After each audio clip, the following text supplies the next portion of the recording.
આવેલ કલેક્ટર કચેરી પાસે જે બ્રિજનો જે કામ છેલ્લા 3 મહિનાથી ચાલતો હતો એનો આજે લોકાર્પણ થયું છે. સાથે સાથે અહીંયા જૂના થાણામાં સ્વામી વિવેકાનંદજીની સ્ટેચ્યુનું પણ લોકાર્પણ થયું છે.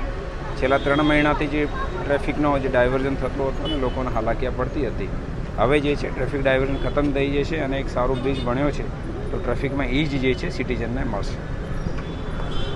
આવેલ કલેક્ટર કચેરી પાસે જે બ્રિજનો જે કામ છેલ્લા 3 મહિનાથી ચાલતો હતો એનો આજે લોકાર્પણ થયું છે. સાથે સાથે અહીંયા જૂના થાણામાં સ્વામી વિવેકાનંદજીની સ્ટેચ્યુનું પણ લોકાર્પણ થયું છે.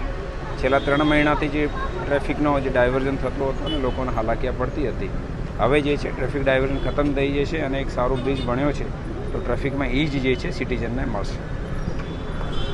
આવેલ કલેક્ટર કચેરી પાસે જે બ્રિજનો જે કામ છેલ્લા 3 મહિનાથી ચાલતો હતો એનો આજે લોકાર્પણ થયું છે. સાથે સાથે અહીંયા જૂના થાણામાં સ્વામી વિવેકાનંદજીની સ્ટેચ્યુનું પણ લોકાર્પણ થયું છે.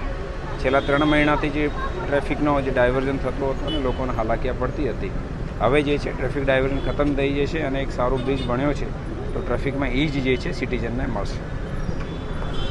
આવેલ કલેક્ટર કચેરી પાસે જે બ્રિજનો જે કામ છેલ્લા 3 મહિનાથી ચાલતો હતો એનો આજે લોકાર્પણ થયું છે. સાથે સાથે અહીંયા જૂના થાણામાં સ્વામી વિવેકાનંદજીની સ્ટેચ્યુનું પણ લોકાર્પણ થયું છે.